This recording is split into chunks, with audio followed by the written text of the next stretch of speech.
Assalamualaikum warahmatullahi wabarakatuh dan salam sejahtera. Hari ini saya ambil kesempatan untuk meneruskan dengan Facebook Live, tetapi juga memberi ruang kepada rakan-rakan dalam media untuk mengemukakan persoalan selepas saya keluar kenyataan tentang kedudukan ekonomi dan unjuran berikutnya. Saudara-saudari, kita bersama dengan dunia antarabangsa menghadapi malapetaka yang menggemparkan, memberi kesan dari sudut kesihatan, kemanusiaan dan ekonomi. Malaysia sebagai sebuah negara juga terdedah dengan krisis ini dan harus tangani masalah kesihatan, keselamatan dari dampak COVID-19 ini.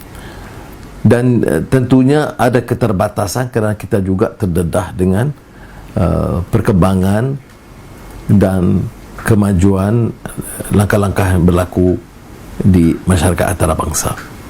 Dan ini juga berlarutan kerana ia juga melibatkan suatu kerajaan yang baru yang belum begitu mantap. Agensi internasional dan tempatan, pakar penyidik ekonomi mengandaikan satu unjuran pertumbuhan ekonomi tahun ini yang akan mengucup. Pengucupan ini dijangka negatif 1 hingga 4.6% bagi 2020, dan ini tentunya ada kesan kepada ekonomi dan kehidupan rakyat. Jadi rakyat di kalangan penjajah, peniaga kecil, industri kecil dan sederhana, semua akan menghadapi kesan yang besar yang saya kira dalam semua unjuran akan berlarutan untuk sehingga akhir tahun dan tahun depan. Maka agak menggusarkan bila Menteri Kewangan memberi unjuran yang bertentangan dengan angka-angka ini dan memberi keadaan yang sangat lunak untuk 2021, iaitu 5.8%. Walaupun dia sandarkan kepada 1-2 kajian antarabangsa, tapi bagi saya sangat tidak menusabah kerana ia memberikan satu gambaran kita ini sudah dari tahap yang boleh membanggakan. Sebab itu pada hari ini saya ingin membawa beberapa isu berkaitan. Walaupun saya banyak bersetuju dengan beberapa langkah kerajaan termasuk PKP melanjutkannya, asalkan ia lebih telus, rakyat tahu kedudukannya dan kerajaan tahu tentang kesan dampak kepada rakyat yang miskin. Umpamanya, kajian INSIEF baru-baru ini menunjukkan bahawa 65% lebih, tak salah saya yang 69,1% hanya punyai simpanan untuk mampu bertahan selama 1 bulan. Kemudian Jabatan Statistik menyebut di antara lain 35% 30% yang bekerja sendiri akan hilang atau berkurangan pendapatan mereka. Dan dari jumlah ini, saya nak betulkan angka Jabatan Perangkaan tadi, Department of Statistics, kajian khas dampak COVID-19 bagi pekerja yang bekerja sendiri. 53.4% akan mendapati pendapatan mereka itu berkurangan, dan 35% daripada jumlah itu akan kehilangan lebih 90% daripada pendapatan. 46.6% akan hilang pekerjaan sama sekali, maknanya menjadi penganggur. Saya sudah sebut perkara ini untuk memberi gambaran kepada kerajaan bahawa langkah-langkah yang ada sekarang ini tidak memadai, dan kita kena pasti ketelusan penyampaiannya. Dan sekarang banyak bantahan kerana saluran kepada masih ketua-ketua politik tempatan belum tentu ia dilakukan secara telus dan sampai kepada kelompok yang paling miskin dan berhak, terutama yang kelaparan dan anak-anak dan warga emas. Jadi sebab itu saya menggesa pemimpin kerajaan lebih bertanggungjawab dalam pengumuman yang mereka melakukan, ya. Ini pendapatan dari hasil minyak akan berkurangan. Kilang-kilang dan syarikat tidak meneruskan pengeluaran atau berkeluaran secara terbatas kerana faktor keselamatan dan PKP. Dan sebab itu saya ulangi, bantuan prihatin bagi rakyat miskin, bantuan bagi IKS yang diumumkan harus dilaksanakan secara telus dan elak daripada segala kekeliruan pengumuman yang terus saban hari berlaku. Dan kita juga menggalakkan rakyat yang mana perlu beli, yang barang keperluan, pertanian yang kadang-kadang bercambah di sana sini tidak dapat dikumpul dan badan-badan agensi kerajaan tak dapat selaraskan pembeliannya, itu harus dibetulkan dan kita galakkan rakyat membeli daripada pengeluar-pengeluar tempatan.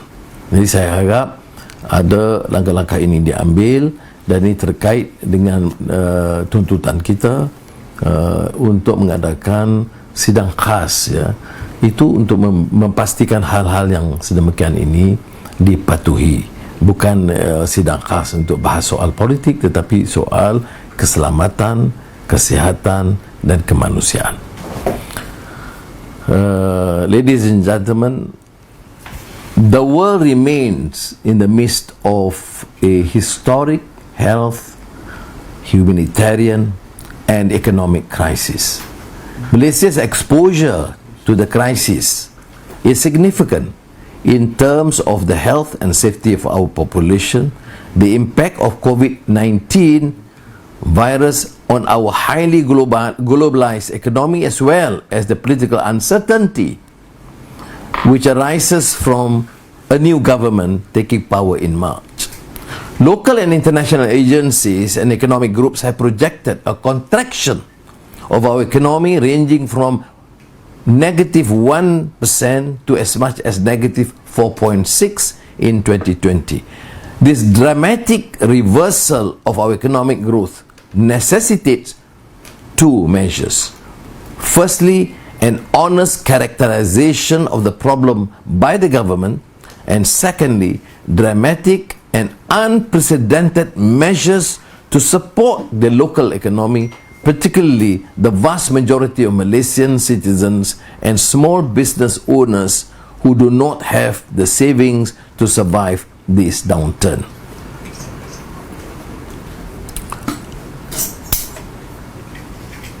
For example, the recent optimism expressed by the Finance Minister over some projections that Malaysia can recover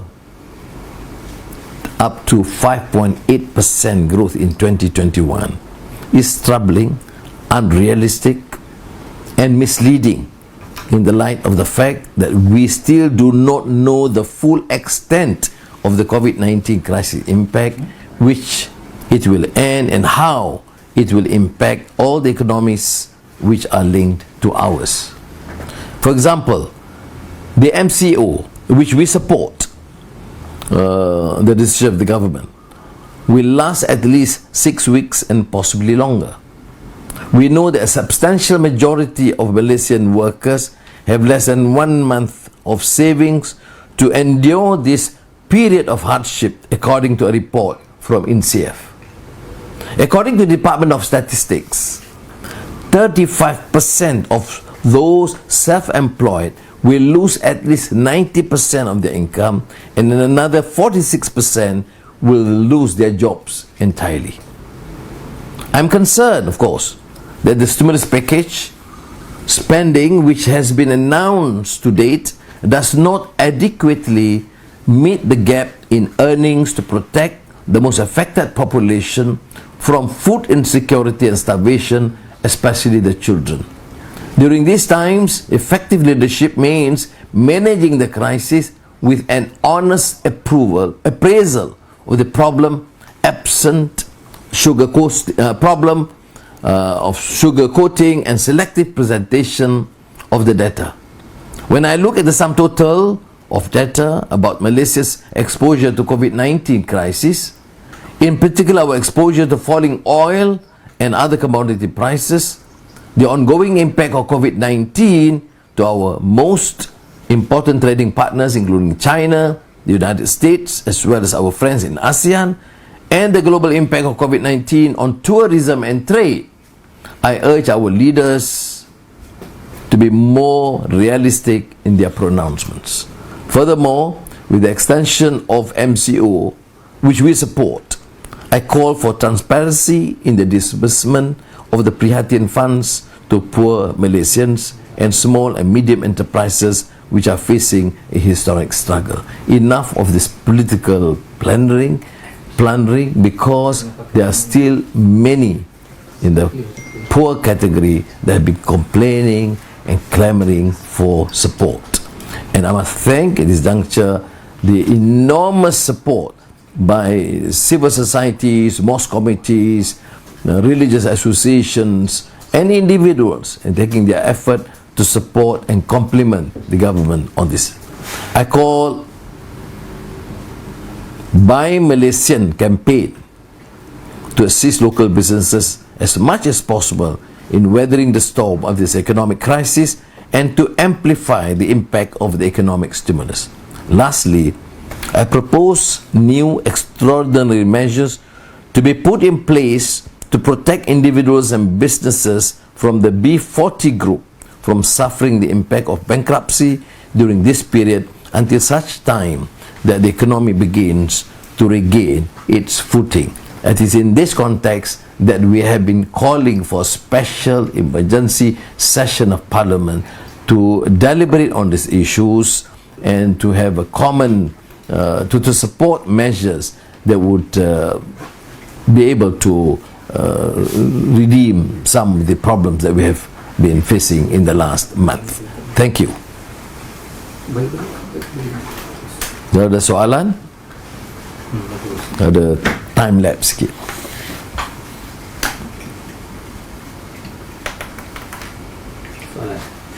Sorry, ya. Ya. Okey, dah. Yang tu tak. Okey. Ya. Okey, okey. Ya. Good morning, Dr. Sri. Good morning. Good morning. Hi, Joseph here from Reuters. Yes, Reuters. Yes, good to see you. Yes, yes, sir. Good to see you too, Dr. Sri. Hope you've been keeping well. Gardening, a lot of gardening. That's a good thing, Dr. Sri. Right. So, Yes. one question from me. Considering that this is a time of crisis, and I know before the MCO was put in place and all of that, and with the political crisis that came before this, PH did say that you would be pushing for a confidence vote in Parliament. Would that plan now be maybe deferred while the government handles this issue? Right. I made a specific call to convene a special session of Parliament to debate on the measures for COVID-19, and I've given the assurance that the issue of vote of non-confidence will not arise. Now, for a normal sitting of Parliament, there is of course for MPs to decide. I made it very quite clear. I mean, the government should not use COVID-19 to say that they will be secure forever. Thank you. Sri. Yes. Shannon here from Straits Times. Yes, yeah. Hope you're doing well. I haven't Managing got under these trying circumstances, but the hair is a bit longer. It's okay. Same here. Maybe the first 3 ones I can help you with that cut. But for now, I think my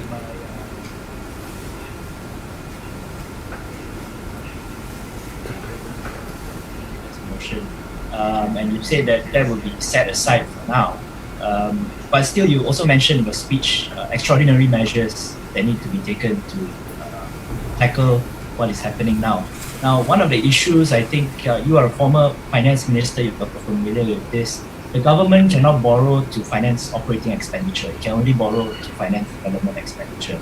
So, given as you also mentioned, the restraints on our revenue due to reducing commodity prices, expected lower tax income, I'm wondering if it was proposed that we have to do some changes to the law, whether short-term or the long-term, to allow the government to borrow for operating expenditure so that it can put out more direct cash stimulus, right? I think there have been a lot of complaints about not enough wage subsidy, not enough direct stimulus to the economy. Right now, what we have is a lot of credit schemes, a lot of loans. So if you want to spend more on OPEX than your revenue, you need to change certain laws. And I'm wondering whether on behalf of Pakatan Harapan, you can say that if the government puts forward a bill to change these laws, that Pakatan Harapan will support it. Yeah.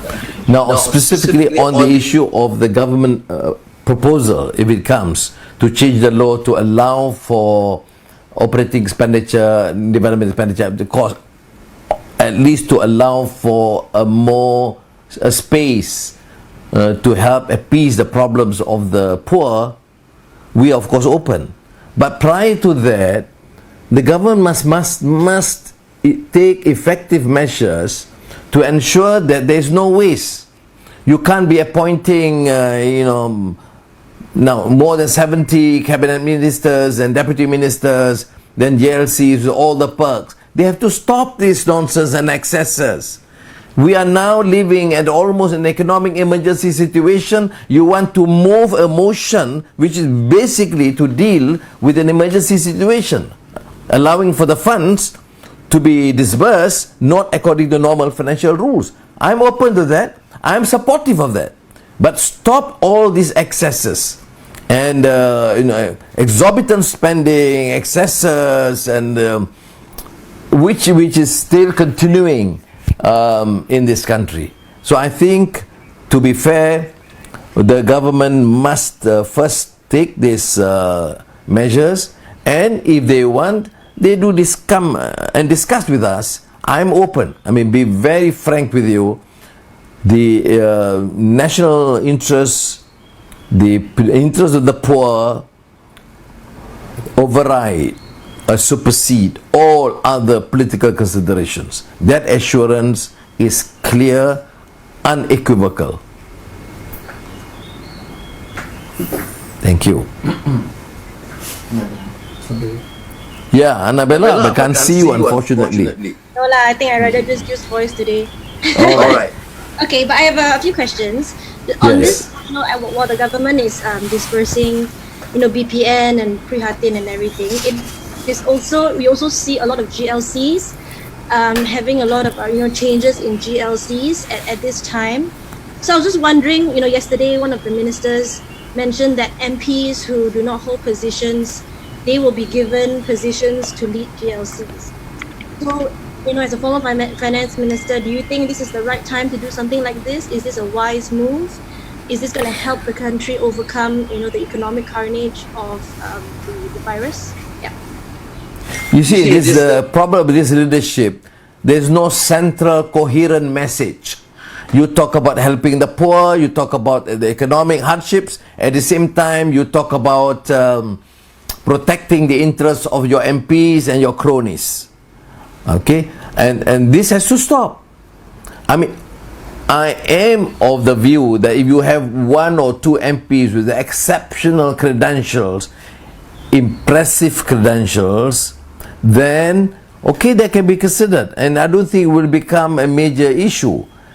But if you make it as a rule, every single MP will be given additional position, additional perks and officers when people are struggling to eat.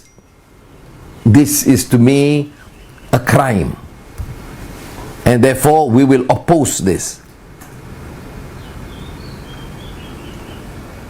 Just a follow up to that, Harapan also had political appointees during its time in government. How different is what Harapan did to what Perikatan Nasional is doing right now?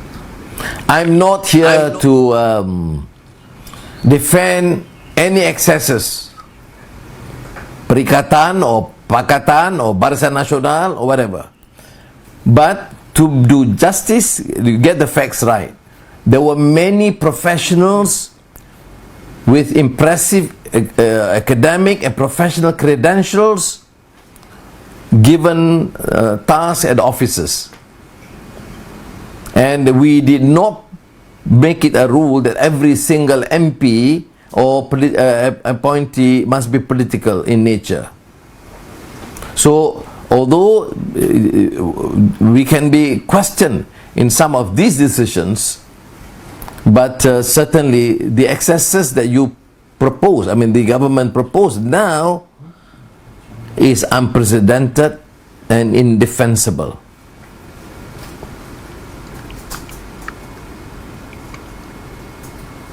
Thank you, Datuk.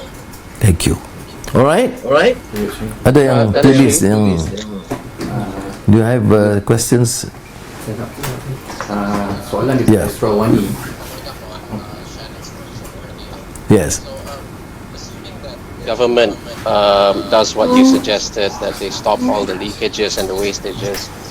So say it comes to Parliament and asks for support to maybe lift the debt, the self-imposed debt ceiling of 55%. So PH would support that? Yes, but of course we would know. Should not be to the extent that the Greek experience. Then we'll have probably something unsurmountable when we are in the position to stabilize. But as a principle, we will support the government in any measure, including changing the necessary financial rules and regulations to allow for adequate disbursement for the poorer segment of the community. Okay. Baik, saya ada soalan tambahan daripada Astro Awani. Memohon penjelasan apakah new normal atau normal baharu pada pandangan Datuk Seri? Ini istilah-istilah ni boleh memukau. Kita hidup sekarang dalam apa yang disebut post-normal times. Kemudian kita hadapi sekarang new normal. Ada menteri sebut new normal ini selepas selesai COVID-19. Saya nak nasihat, new normal ini sekarang. Ya. Orang hilang pekerjaan ratusan ribu, itu new normal. Penyakit yang tak dapat terkawal, new normal. PKP berminggu-minggu walaupun bukan ada darurat perang, new normal. Jadi bagi saya dalam keadaan ini, untuk menyambung kenyataan, kita bukan saja guna istilah memukau, tapi mengambil tindakan. Pimpinan harus nampak compact, tegas, bagi kenyataan yang tak mengelirukan, tak boleh diubah flip-flop tiap hari. Kemudian orang nak yakin bagaimana. Ya. Kemudian umpamanya isu pengangguran yang sekarang dah mencecah ratusan ribu, itu belum ditangani. Isu pertanian, barang-barang yang hasil yang keluar, yang dicampak kerana tak dapat dijual, itu masih berlaku dalam keadaan orang dahagakan dan perlukan barang-barang makanan. Jadi sebab itu dia mesti ada suatu keadaan di mana pimpinan itu lebih tegas. Ya, kalau sebab itu dalam beberapa malam yang lalu dalam Facebook saya sebut guna WB Yeats, ini keadaan things fall apart, the center cannot hold. Keadaannya begitu. Dia kena hold. Dan kita harus sedia, janganlah fikir ikut kerangka lama. Kalau kita sebut new normal, jangan ikut kerangka lama.